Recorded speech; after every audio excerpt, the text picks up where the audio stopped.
come on, seriously? Like, you're just a startup and you're telling me that, you guys do a lot more deep inspection than all these mega companies with large teams. And I finally said, look, the only real way is to out these guys very publicly. So we went and pitched it to Forbes and we said, look, we'll give you access to all the samples that we've created. You can go test it out on your own. And, happy to talk, happy to tell you more. Hello, everyone. This is your host, Manoj Tandon. Welcome to another episode of Dark Rhino Security, Security Confidential. And we have a really awesome guest here. But before I tell you who he is, I need you guys to like and subscribe. Hit that like button. Hit subscribe. We're over 160 episodes now almost. And if you want us to keep generating this content, we need to just see a little bit of love from you folks. And not that you guys haven't, but please continue and support us. So our awesome guest today is Mr. Vivek Ramachandran. Some of you who are hardcore in cybersecurity have most definitely heard of him. He is very, very well known, well over 2 decades in this industry. He's a security researcher. He's an author. He's a speaker. He's spoken at DEFCON. He's spoken at BlackHat. He is an entrepreneur. You might remember he is the founder of Pentester Academy. And in his latest work, he's the founder of SquareX, which we will talk about. He has advised government agencies, Fortune 500 companies. He's brilliant, specializes in finding vulnerabilities and threat vectors that are unique. And I'm going to oversimplify that, but we'll get into that. Vivek, thank you so much for joining us on Security Confidential. Thanks so much, Manoj, for that kind introduction. And yes, super excited to be on the show. Well, we have to, this has almost become a tradition now that everybody, because cybersecurity is such an eclectic space and it seems people come from all these different backgrounds, they love hearing about, just give us your brief origin story. How did you get in cyber? Like, why not finance? Why not something? The short version is I was born and brought up in India at a time where you could only be an engineer or a doctor. No, I'm just kidding. No, you're not kidding, because I know that. And that's kind of, that's the one thing for everybody from the Indian subcontinent. I'm an engineer by training, so I can tell you that is factually correct. And everybody else in my family is a doctor. So just prove the point. Yeah. But, kind of going back, I think this was the year 1999. And interestingly, my dad had gotten me a computer and an internet connection. And those days in India, it was so expensive to even get an internet connection, you wouldn't believe, right? It was $300, $400 a month. Yeah, I was preparing for the IIT exams. And this was the time when I had heard these attacks happen on Yahoo, Alta Vista. I mean, some of us would remember. I remember that. Yeah.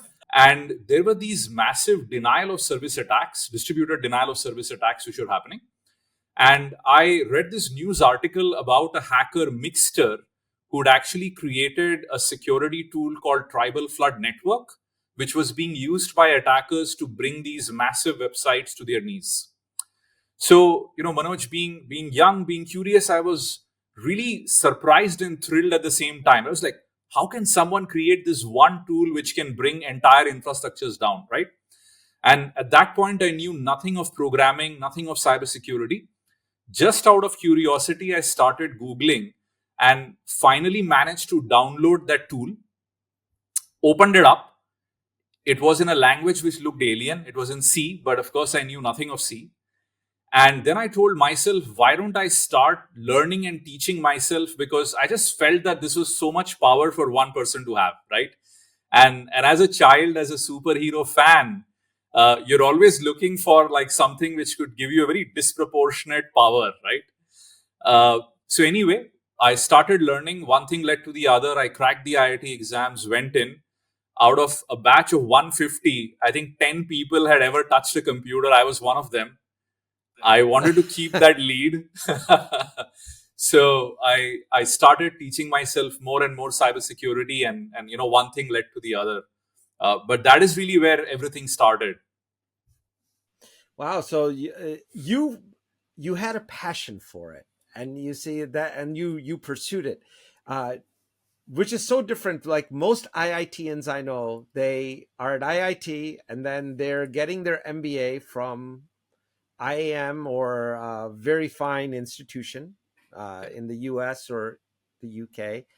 And then they're in the finance sector and Yeah. raking it in, which is,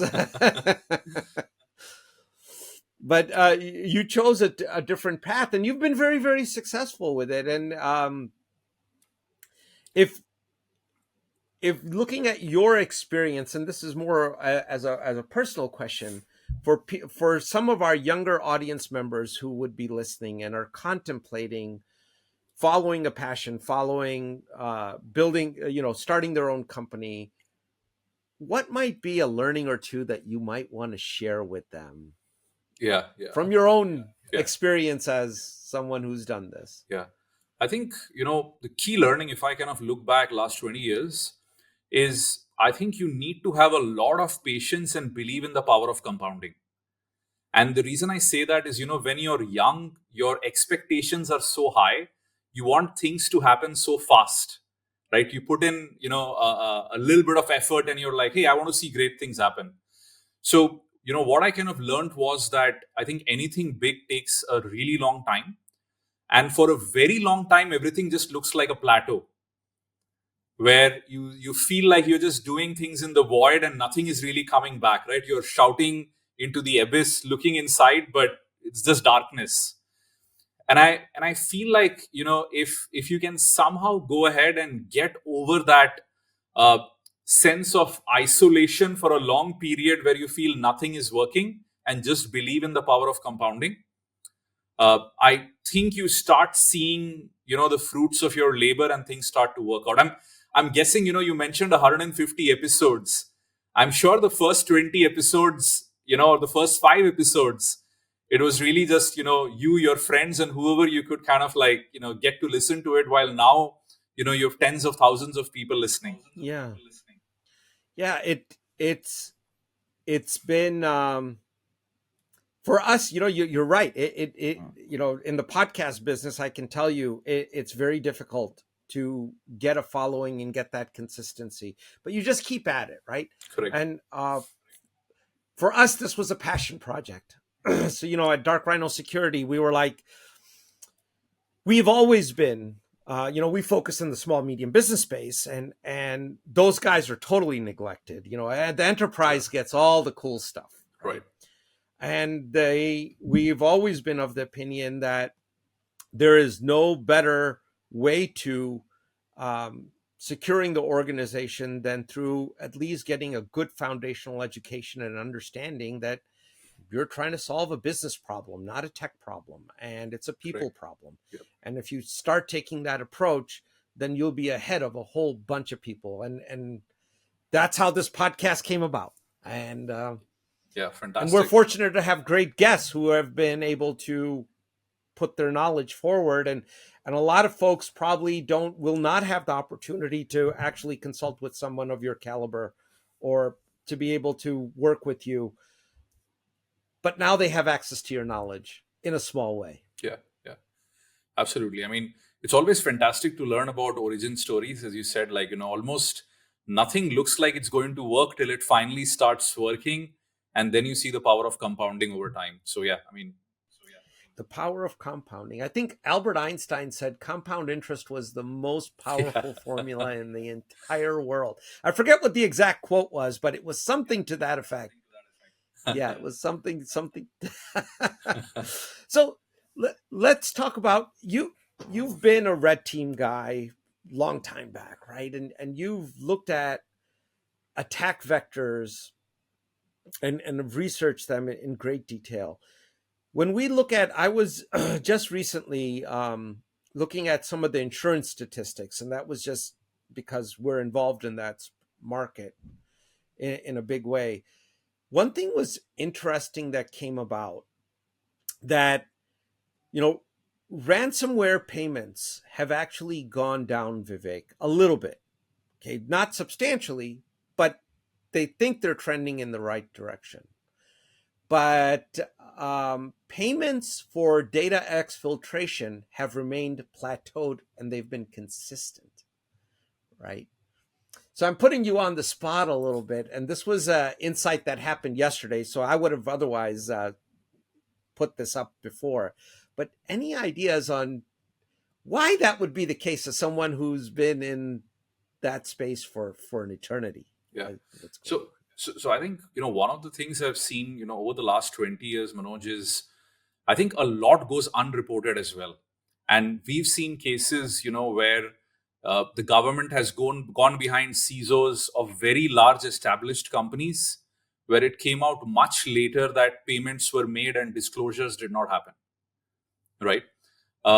So one of the things that definitely, and this is just my humble view, and based upon my statistical kind of like feed, which might be completely wrong for what it's worth. But what I feel is there's a lot going on, and there are times when I get to hear through the network that attacks have been happening, and ransomware is kind of one of the main causes. Unbelievably, there are also now companies who act as intermediaries to make payments. Ransomware as a service is a complete infrastructure. Correct. And you won't even believe this. There are legit companies where, let's say, if you get hacked by ransomware and you want to make a payment, you can make it look like a service payment to a third-party company, which ends up actually making the actual payment. So in your books, nothing ever looks wrong because it looks like you just paid for some technical service. But going back, assuming those statistics are right, I think what tends to happen is once people get worried about seeing their data online, worried about their final data getting exposed, I feel like things get a lot more real then.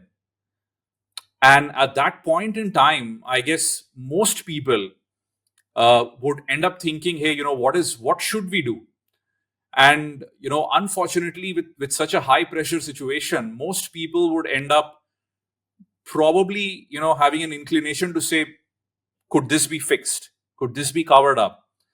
And then we figure out how to probably deal with the regulation. Maybe we say we got hacked, but at the very least, our customers' data isn't like outside with everybody going through it and doing stuff. So I feel there's a lot of psychology here at play.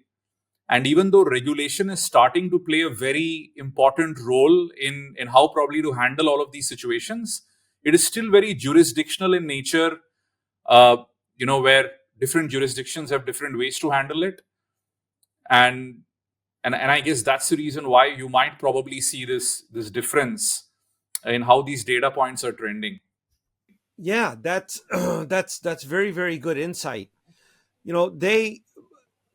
But you look at ransomware, the primary, at least statistically, the primary vector is still phishing, right? And that's the mechanism of action, at least. And you mentioned DDoS. We started this conversation with DDoS attacks, which still happen today. Even today, they still happen. Crazy. Yeah.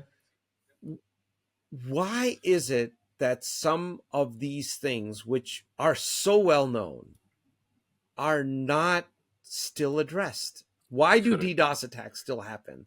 Why, in spite of phishing making headlines almost every day, ransomware, every day there's a new healthcare system that got beat up and their patients can't get service, or a water system can't provide service, or something it's every single day, right? Yet nothing changes. So Absolutely. So I think very good question, right? So I'll pick up DDoS first. The big reason that DDoS will probably remain a challenge for a very long time is fundamentally because of how network routing and decisions work. So let's say if, packets are sent destined for you, it's only finally when it reaches Manoj that you decide whether this was even worthwhile traffic or is this just garbage trying to fill in my capacity. Unfortunately, all those intermediate routers and infrastructures have no way to know that. And actually, most of DDoS mitigation today works by you literally picking up the phone and telling an upstream provider to start blocking. So you end up calling your ISP and saying, hey, if you're seeing such kind of traffic coming for me, block it right there because I don't need it. The ISP has to now, kind of talk to other upstream providers. So fundamentally, the way the internet works is, routers are supposed to blindly forward based upon the destination and not really take decisions based upon what is inside the packet itself. While DDoS is completely based on the fact that the final destination is going to find this worthless, useless, consumes my pipes. And I feel that's the reason why bandwidth-based DDoS is going to be very, very difficult for a very long time unless there is a fundamental way to quickly tell upstream routers almost in a chain reaction way that don't send this traffic to manoj.com because you know what, he isn't interested in this kind of UDP traffic with this specific payload. Now, the tricky part is that would mean there has to be some kind of chain of trust which goes up, which means now you need a fundamental change in how these protocols propagate and how integrity of what Manoj said is maintained. Yeah, which is actually a fundamental change that is at the foundational level of the internet, because the original design was that those packets have to get through because it was designed as a nuclear attack is going to happen. Exactly. We want to send messages to our other bases. Remember, this is what DARPA originally came out with, right? And that messages had to get through and they would find a route to get to their final destination. Correct. Absolutely. So I think you're right. The very reason why the internet works so well is also the very reason why DDoS attacks work so well. It is fault tolerant, and you're trying to make a guarantee that somehow we will finally reach the destination, even if it requires changing paths arbitrarily and finding some other way to come. And the second part which you mentioned around phishing, I think that is very interesting as well. Because the primary reason phishing ends up working is gullible users. Of course. And there will always be gullible users because new users are entering the web, whether it is younger users, older users within enterprises, for that matter, even as consumers. And the tricky part really is now there is an explosion of third-party SaaS apps, and pretty much we end up doing 90% of our work online, which means we are constantly logging on to third-party services, whether it is CRMs, whether it is our social media management platform and whatnot, which also means, enterprises tend to share accounts even between users. Unfortunately, when it comes to Twitter, unless you're using, Hootsuite or something else to manage, I've seen enterprises have multiple users using the same credentials. That's a betrayal of a foundational practice in cybersecurity. Exactly. And we do use Hootsuite. Emily can testify to that. But that's and I feel that is really where, Manoj, what's unfortunately happened is I feel till the time the whole world doesn't transition over to an absolute password-less way of authentication, and I know, all the big guys have been trying this for over a decade. Till the time this doesn't happen, I think phishing will continue to exist in some shape or form. And unfortunately, once credentials are stolen, I feel still security products aren't very good at figuring out that something happened till it happens, which is, somebody logs in as Manoj and exports, all the show details. Hey, that's something Manoj would have done as well. Yeah. So how do you differentiate? Yeah, and this brings up, there's a lot to unpack in what you just said. For cybersecurity practitioners, you've opened a rabbit hole. So we'll but we won't go all the way down it. But there's some points there that bear addressing. So when we look at the biggest cybersecurity asset, you mentioned, the people, right? I think this is my opinion, they are the biggest cybersecurity asset, but they are limited to doing phishing quizzes or phishing training or, stuff they really don't give a hoot about, right? They're bored with that. they are never brought into the cybersecurity equation in a real collaborative fashion as partners. It still seems there's a huge focus that this is going to be focused with technology, and what we'll try and do is make things more and more idiot proof rather than train the people and get them to become much, much more aware. Why hasn't that happened? Is there a reason? At least it's our observation that awareness just even today isn't there in a big way. Yeah, absolutely. Great question. And I think there are two parts to the problem, right? The first one is, till the time you have an average employee just go through a security training and that ends up being compliance, I think, people are going to click through those screens or have somebody else just do it. I feel first part would be you would have to make the employees feel that there is a sense of accountability if a hack ends up happening because of you. Because that is the only way that you start to feel that this is something very serious. Okay. I feel that is very difficult to do, right? Because imagine somebody walks up to you and says, this security awareness training, you better understand what's going on. Because if your email or your identity is the one used for a compromise, either you're going to get fired or you're going to be accountable. Okay. Right? Now, that of course creates a sense of, worry, a sense of scare, not the best way to kind of like go about it. Yep. But I feel I've been in so many companies where people laugh through these trainings, right? Or, it is so basic because of course you only do it because you want a compliance stick that everybody's gone through it. Right. Now, the second part, Manoj, also is what starts to happen is attacks and attackers are getting more and more sophisticated where newer and newer attacks are happening. Yes. So the difficult part of that is that imagine today, and I'll give you a very common attack which is doing the rounds, and I feel even most organizations haven't protected themselves. Okay. So everybody loves AI, everybody loves the co-pilots, everybody wants to use open AI but not pay for the professional version. Sure. Now you're giving away your data, but okay. So exactly. But interestingly, you would find so many of these social media posts where people would say, hey, look at these 4 new services which are better than OpenAI. And in reality, many of them actually have attackers point you to a browser extension where in the backend it is basically OpenAI. Yep. And because you're getting free access, employees and individuals are very fast to go ahead and install those extensions. And they can steal your credentials, they can steal your session data. Now, the tricky part is, when this is happening, what do you tell your employees? Do not use AI tools. That's not going to happen.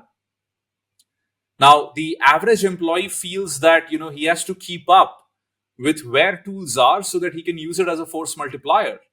Now, the second order problem is, how do you even teach an employee to look at a browser extension page on Chrome which just blew up? Everybody's talking about it on social media. Hundreds of likes and retweets. We all know which can be faked. And decide whether this is a legit extension to download and install, right? Very difficult for you to have that security view before installing something. So I feel attacks are getting more complex, which means security awareness has a steeper curve. And also which means that every few days you have to go to your employees and say, hey, this is a new attack. Make sure you understand about this. And by the way, don't click through it. You have to seriously do this or you could just get fired. Now, optimizing on both of these dimensions, at least I feel is very difficult. It is, but then we could also take the proactive cybersecurity tact and say, hey, you know what? This is a hot new AI trend that's coming out that people are going to. So why don't we proactively create a little video snippet or something that if someone tries to plug this into their browser URL, it's going to pop this up and say, hey, Vivek, we know this is a hot topic, but please don't go here because we can tell you that this is really bad. Okay. And your data is going to get stolen. So if you want to do this, go home and on your own personal PC, do whatever it is that you want to do. But please don't do this from the office. We have to stop this. Absolutely. And I think that's a great point. Unfortunately, Manoj, what's happening? I think most organizations are taking an exactly opposite approach, which is either block everything, which is, what, you shouldn't have access to Chat GPT, and that just makes it a forbidden fruit everybody wants access to. Then they'll get VPN. You're going to have hidden IT problems, right? You're going to have shadow IT. People will find a way. Look, even China, which is tried to lock down the internet. Even in China, if you want to get out, you can get out. Correct. Absolutely. And adding to that, it reminds me, when the very first TVs with cameras and microphones had come out, and a lot of people said, I'm never going to buy a television with a camera and a microphone. Fast forward 2 to 3 years, every TV has a camera and microphone. So now you don't have a choice, because if you want to upgrade, well, you just have to live with it. And so you know what? Most people have not read their license agreements when they unbox that fancy TV. Or actually, that's the part of it. They never unbox it. They have some people that come to their home that takes it out of the box and hangs it up, and they throw out all the stuff. But if you read that license agreement, it clearly states the manufacturer has the right to turn on the camera and the microphone for some legitimate use purposes, whatever that may be, right? And you just sign it away. Absolutely. And you're absolutely right. I think, to your point, that's exactly what enterprises have to realize about AI is, unfortunately, when you use third-party services similar to the TVs with cameras, you have to build safeguards, and the best safeguards is to educate your employees, because there's only so much that DLP is going to help you with. Oh, yeah. And DLP, you better have somebody full-time on that thing, keeping it updated on a daily basis, or correct. It's of limited use, but you know that. I'm not telling you anything you don't know. But that was more for the audience. One thing that very interesting, couple things I'd love to get your insight on. I don't know if you followed the story, but the CISO, who was, I want to say he was part of the SolarWinds attack. I hope I don't misstate it, but there's now a federal indictment against him for what happened. Yes. So that leads to two questions. First question, should the office, it's the Chief Information Security Officer, I've always kind of felt is really not a CXO title. It's kind of given that, but it's really not that. It's not. It's kind of like in the U.S. at Thanksgiving, it's the kids at the little kids table. That's where you get to sit. You don't really get to sit in the boardroom.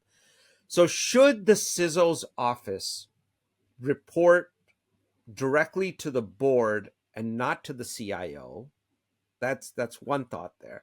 And then the second, from an accountability perspective, is it really fair that CISOs can be held criminally responsible for breaches that are going to continue to happen? I mean, they're not going to stop just because you up the accountability. What are your thoughts? No, I think great questions. I think, Manoj, to your very first question, 100%, I actually feel like company boards should start taking security inputs a lot more seriously, and not look at security as an insurance policy you buy and forget about, or something which is, a cost sink. And I feel the only way that a CISO really can speak his mind if he has a seat at the board. And to your point, not just phony CXO title where the C means nothing, right? Right. And I feel till the time that doesn't happen and the CISO reports to the CIO or the CTO or the CEO, I think at some level there is pressure to kind of confirm with what the business wants. And generally, I mean, unless you're in the business of security is a cost center and not really a productivity measure, unless of course you have got hacked and that starts to kind of, play with the company's reputation and really your business. So that is one. The second part is a bit tricky, and I'll tell you why. I feel 100% if a hack happens, you really cannot just hold one person accountable, right? Simply because, look, defenders, I mean, game theory, right? Defenders have to win every single time, and attacker only has to win once. Right. And you're not going to win that every single time. The other side Exactly. will get a point. It is impossible. They will always get a point. Exactly. Yeah. Exactly. So I actually feel like, criminal accountability comes in, only under a couple of circumstances. One is you were very, very aware that this was a very wide gaping hole, which is fairly publicly known, expected to be exploited. And for some odd reason, I mean, you did not bring this probably to the purview of your CEO, your board, and just felt that, what, I could just wait and accept this as a risk, right? Now, I still don't feel that is criminal accountability. You should probably get fired, but maybe not kind of like try to go to jail for it.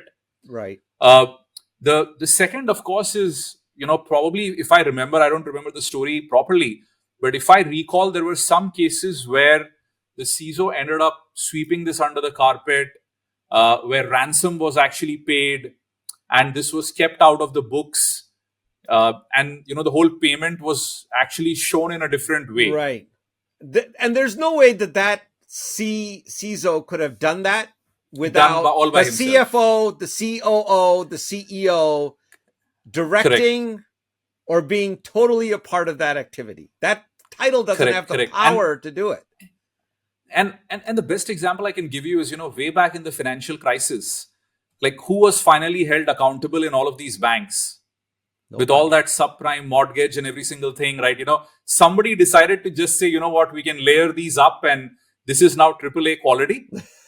But somehow, the bank CEO, the heads of the departments, they absolutely had no clue, and they produced some emails that some manager 4 levels down just decided to take that decision all by himself. Yeah, sure.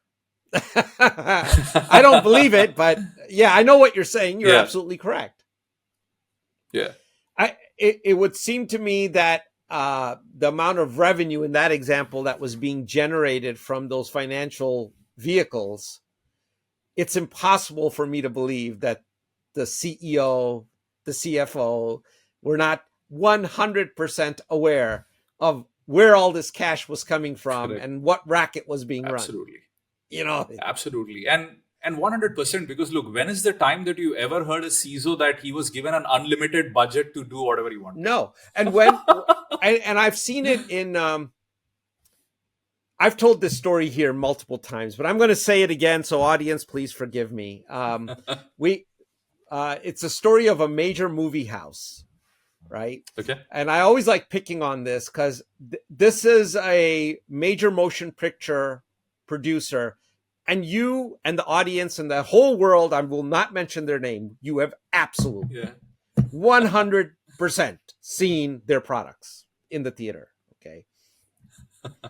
In their instance, they had multiple CISOs, not one CISO. It's a Fortune 100 company, right? I mean, and they had really good security in each one of these layers, but when their final product got to the cutting room floor, which in the old days was actual film that people were cutting up and splicing together and editing it to make the final product,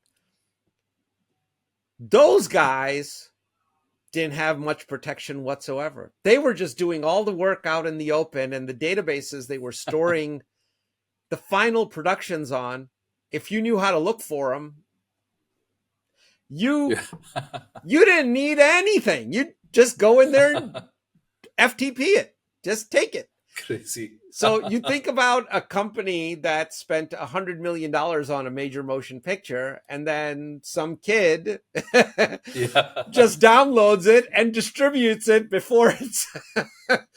Now, luckily it didn't happen, but even in a major company like that, somehow the controls were missed.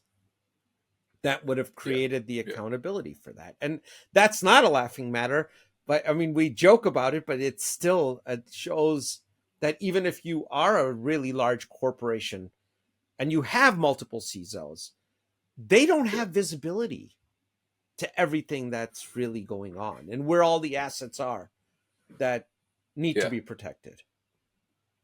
No, absolutely. And you bring up a good point, right? At the very same time, what I found is, I think even the security policies aren't always applied uniformly. And what I mean by that is, if you look at a lot of the C-level executives, they would actually want you to allow them to do a lot more than the rank and file employees. Yep. Opening up wide holes right there. So what tends to really happen is now the CISO is managing multiple user groups with extremely diverse policies and hoping something doesn't slip through. And this is something I've seen so many times. We talk to potential customers and they say, hey, by the way, this is wonderful. You can apply all of these policies. We'd love to get all of this visibility, but I'd like to exclude these 25 people. And what I generally tell a CISO is, you damn well hope that these guys know what they're doing when they're online, because these are also the most vulnerable folks who everybody would want to attack. That's right. And you better make sure that their data is already not out, because chances are it is. And we'll just reuse the password, or can we social engineer them, as MGM found out the hard way, right? As to what can happen. I want to turn your direction a little bit into, I think you had an article or a story in Forbes about findings you had on Gmail and Outlook or whatnot.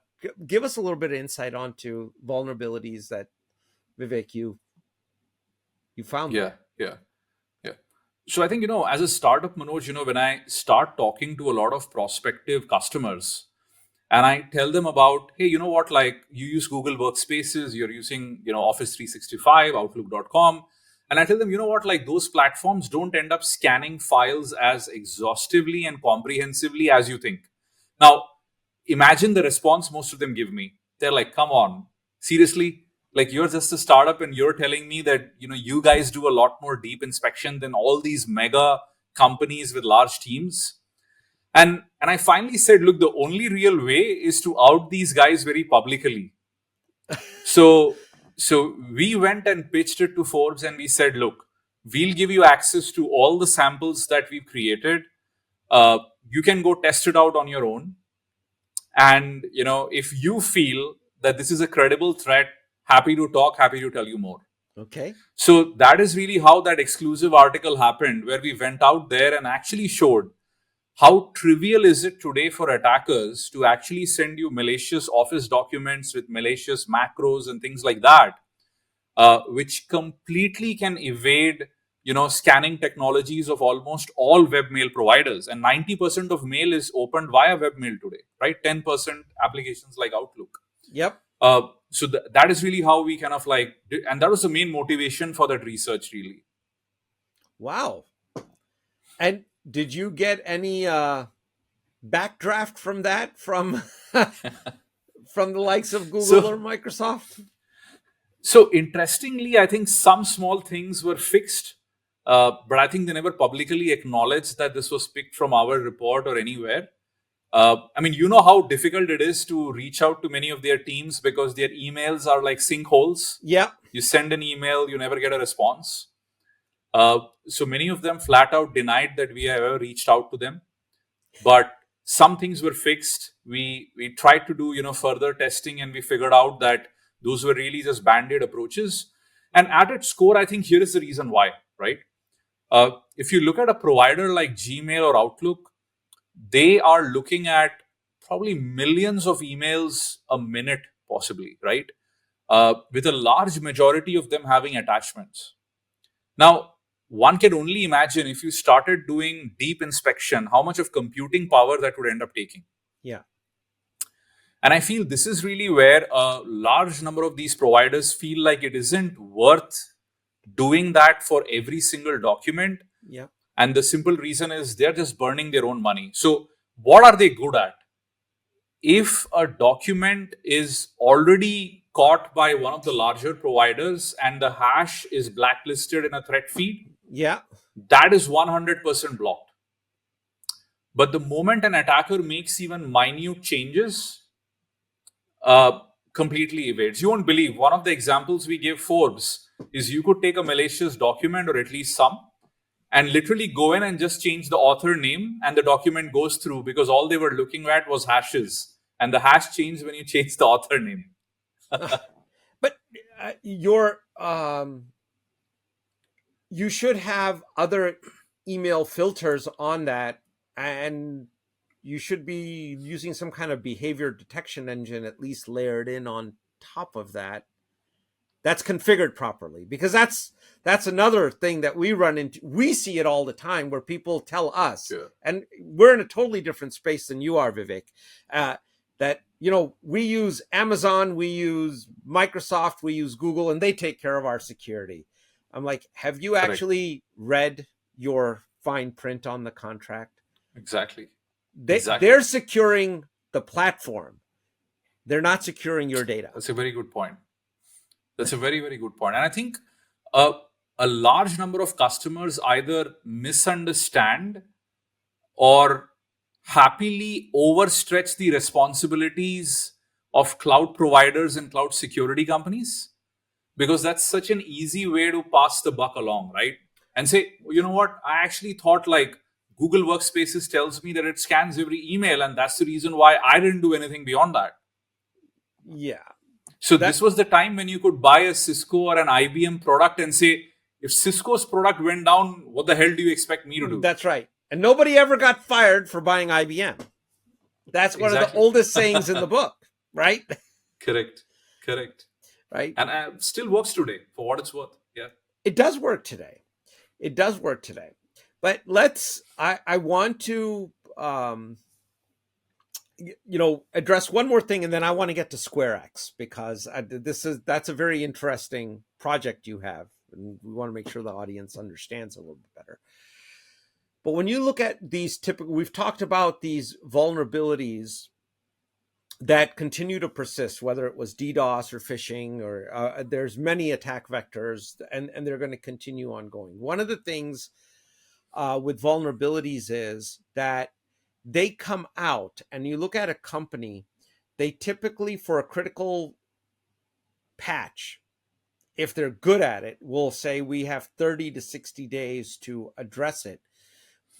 But bad actors can actually, once that vulnerability is known, it takes them typically 5 days to create an exploit for it, a technical exploit.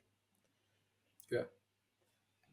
Is there any thoughts on closing that gap? On the one hand, the bad guys can leverage it in 5 days. The good guys are publicly saying we're not going to address it we're going to address it in 30 to 60 days. To me, this is like a formula for disaster at some point. And your thoughts on how to can we affect that change? Yeah. So I feel like, it is difficult, and here's the reason why, right? And now, of course, with all of these code generating AI LLMs, the moment you get to know a CV description, you could literally feed the code of the vulnerable product and maybe even have the LLM build out stuff. So I think, when attackers build attack code, I think these are proof of concept codes that you're building. And now with LLMs, you can iterate a lot faster. And one of them has to work where dozens of attackers are probably collaborating in the dark web. And when one works, they just sell it to the other, and the whole thing just ends up exploding, right? The tricky part with the patches is that when you patch a software, you also need to do regression testing. You need to make sure nothing else is breaking. And when you release that patch, it is going to affect probably thousands of your customers. Yeah. So the bar for a larger company when it comes to issuing a software update is a lot higher versus an attacker to develop a proof of concept code which just has to work. Now, the only way, Manoj, I feel this can happen is when companies have dedicated task forces, in the development teams to look at vulnerabilities and make that high priority.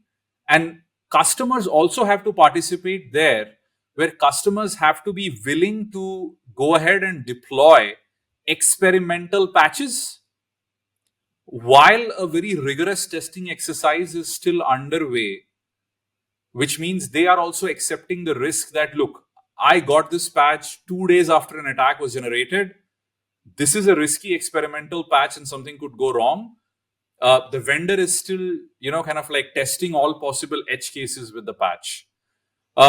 So I feel if that is something a lot of companies can accept, it may be possible for a large number of these security product companies to maybe issue patches early. Yeah, very, very good points. I think it's a very there's some real practical issues with that, with what you've just described, right? To make to make that work. And I still remember, I used to work for Cisco Systems like almost 2 decades back. And sometimes we would go ahead to try to solve like what they call like a severity zero issue, which means the visibility is there till the business unit head. And you would deploy a patch and that would end up breaking 5 other things. And then you would literally have to work overnight. Yeah. And see, a lot of that gets to how we do quality assurance testing in software development lifecycle. And, it's a very simple trade-off. You want to get to a product that you can monetize very quickly.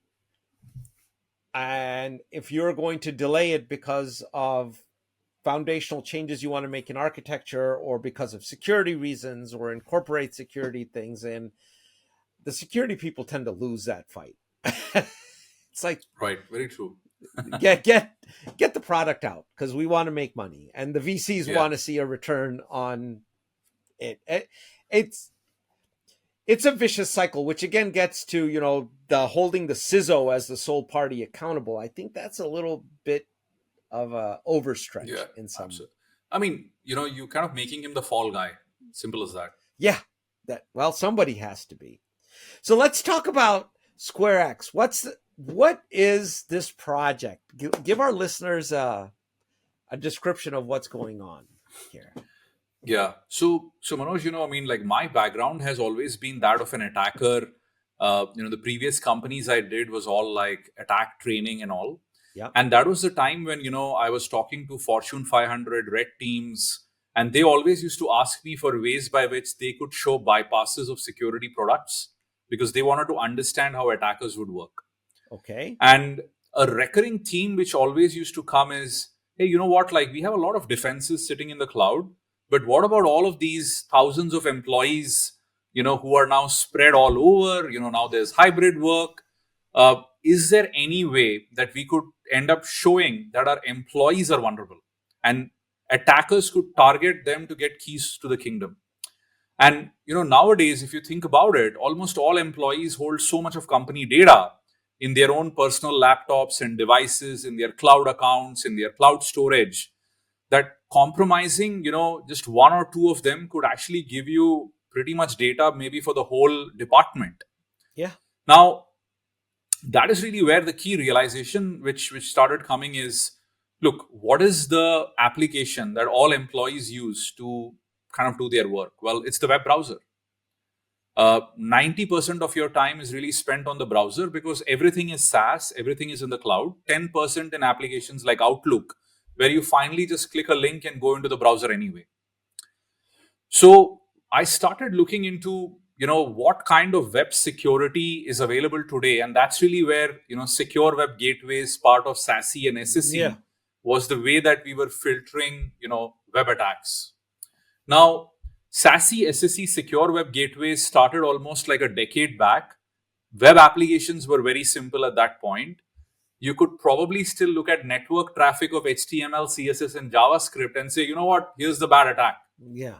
But now, apps are a lot more complex.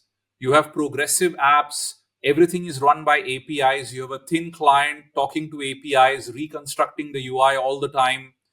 Browsers are complex beasts.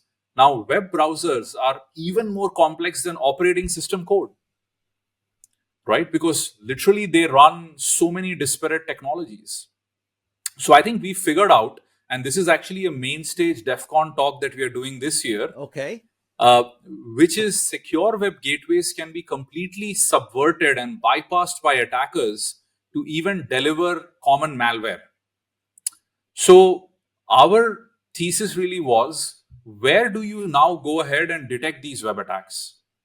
And if you think about it, any security product, if it has to do a good job, needs to have complete visibility into all metrics. Yep. Now, if you want to solve client-side web attacks, the best place is the user's browser, because look, you have access to all the rich DOM events, you have access to user interactivity. You know how the UI is finally rendered, which means UI redressing attacks and all of that are easy to detect. And if you had to in real time ship all of this data to the cloud, and there you run your algorithms, this is prohibitive, because now you are literally sending megabytes of data on every tab back to the cloud. Yeah. So we figured that solving client-side web attacks was best done in the browser, because you have the best metrics right there. So that is really how SquareX was born. And the whole idea was, can we detect, mitigate, threat hunt web attacks happening against your employees in real time in the browser by deploying a browser native security agent where even your detection algorithms, policy enforcement, ML algorithms, all of that can actually run entirely in the browser. And Wow. that is really what SquareX is all about. What does that do? I'll ask the dumbest question you're ever going to get. Yeah. What does that do to the user's browsing experience? Is this slowing them down? Is it adding a lot of overhead to the... Great question. So I think, the moment any security team hears one more agent, everybody freaking fears out, the swear words start coming and all of that, right? And that is really where, I'll give you a very interesting insight. So let's say you have your Chrome browser open and you have 25 tabs and you're in one active tab as a single user.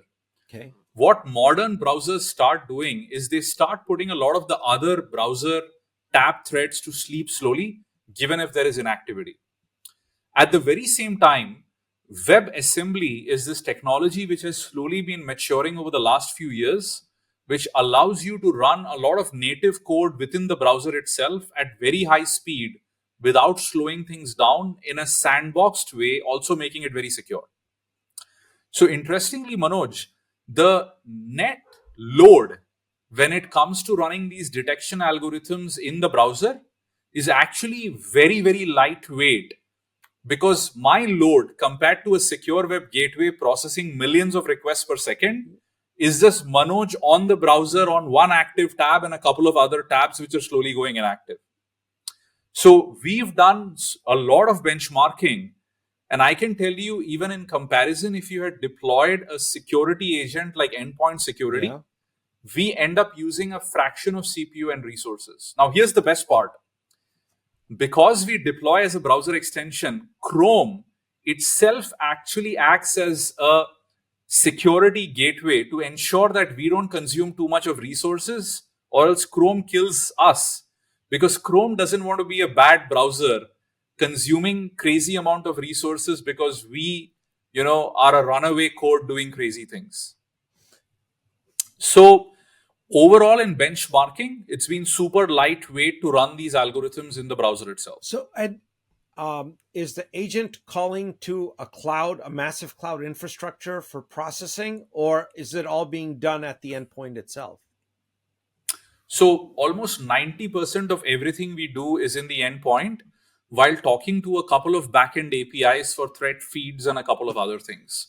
And that is really where the disruptive innovation is in a way, this is kind of like endpoint computing happening right there in the browser, detecting attacks which otherwise would never be possible, given the sheer amount of data that you'd have to sync in real time to the cloud for the detection to work. That's very cool. So have you patented this approach? So we are applying for, a bunch of patents at this point. Of course, patenting itself is a very long process. Right. But I feel we found a lot of interesting things, because look, the browser wasn't originally meant to be a development platform where you're building multiple lines of products, right? Right. So we've discovered a lot of tribal knowledge as we went through this, as we started understanding the shortcomings of building a product running in the browser. And I think a lot of that tribal knowledge is what we kind of would love to patent, because many of them are very non-trivial observations, which in comparison to the cloud, Amazon gives you a bunch of APIs to call into, serverless and whatnot, and you go build there. Right. Versus a browser where so many things are undocumented. Can you give us an example of some of these an example of a non-trivial finding that you can share? Yeah.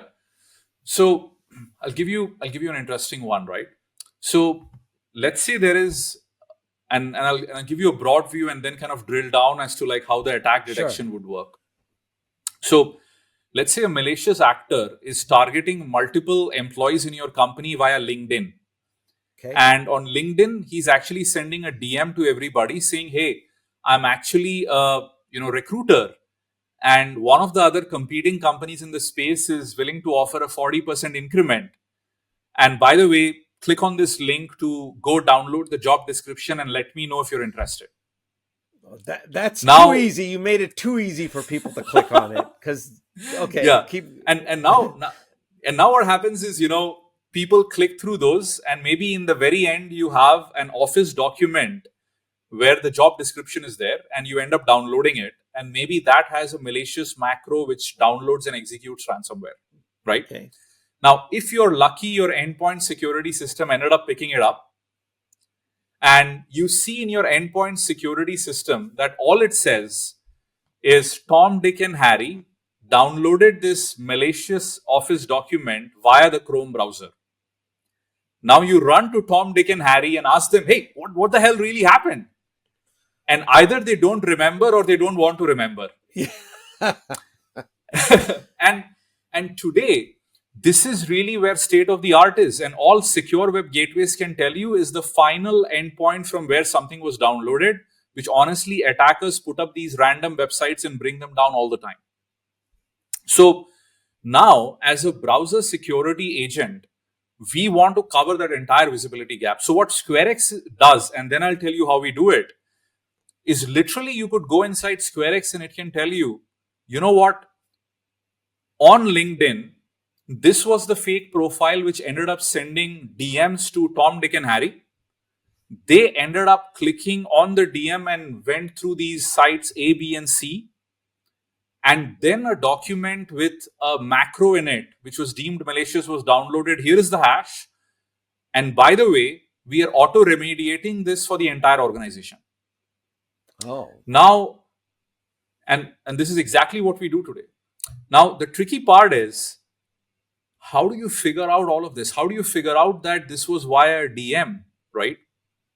So this is really where we need to do a deeper integration and understand the structure of LinkedIn, understand the structure of most popular websites, because that's the only way that I can tell you that this happened via LinkedIn, via a DM, and here is the profile. Because if you're just looking at surface level metrics, it just happened via a website, and that isn't good enough. Right. Now, one of the things that we also do, Manoj, is something called attack vision. You turn it on, we can literally recreate how the user screen looked like all through the attack. So almost like screen recording, but we aren't recording the screen. Now, to do all of this, we need to really understand, once a user opens the tab, how is the DOM, which is the document object model, and that is nothing but a hierarchical tree holding that data structure of everything related to the page, and which is constantly changing, probably hundreds of times a second, depending on what you're doing. So if you record every single thing, that's dozens of megabytes probably in just a second. Makes it absolutely prohibitive. Microsoft plans on doing that, though, with their recall product, right? Exactly. Right. And you know why, right? Like, because of course, apart from the memory and the CPU, there's almost a crazy amount of other issues which come in. Right. So the innovation we did in this specific example is how do you go ahead and record events and snapshots where you're able to recreate without ending up recording every single change? And the best example I can give you is when you look at online video, you have this notion of keyframes, and between keyframes, you try to not record everything, but when a keyframe changes in a video, which is drastically something changes, you do a snapshot once again.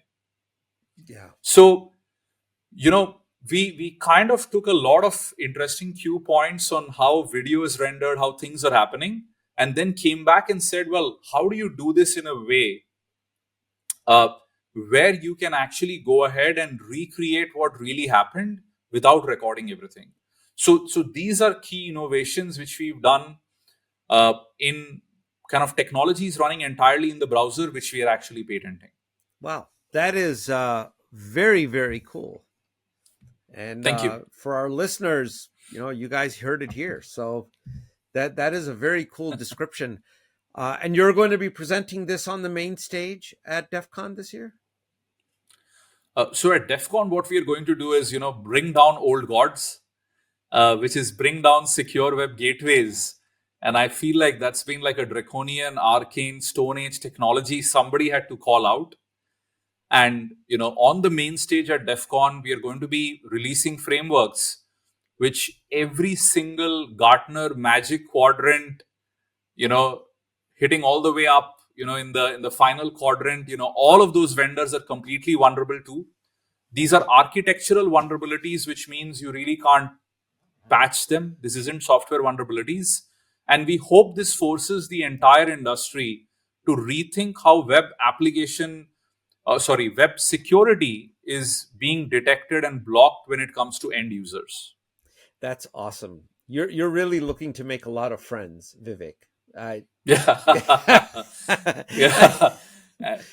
And hey, that's the fun part of being in this industry, right? Heck yes. I mean, you have to rock the boat. I know there's going to be a lot of furniture moving, during that talk, but that's awesome. Hopefully it'll be fun. We don't get sued. To heck with it. We've been there, done that. And nothing comes of it. I can even tell you that. So,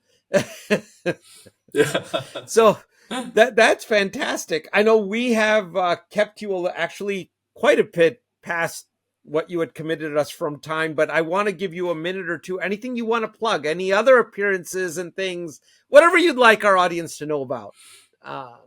Yeah, I think so. Go to SquareX.com, SQRX.com. We're going to put out a lot of these vulnerabilities that we've discovered, a lot of things that you might not know about, many security technologies you take for granted, right? Just like the, email scanning one, the secure web gateway one. And I feel like, the way we are approaching this is quality security research, looking at vulnerabilities and trying to build products which are solving against it. So if you're interested in working with us, whether vulnerability research, building products, feel free to send me an email. I'm Vivek@SQRX.com, or, connect with us on LinkedIn or any of our social media channels. Thank you so much. Fantastic. Well, Vivek, we didn't really address the questions that we had. So, but, hopefully, no, this was better. Yeah. Hopefully we can get you back here at some time in the future and get an update from you. Yeah. Don't be a stranger, but this was fascinating. And really, really appreciate you taking the time so late in the day in your part of the world to join us.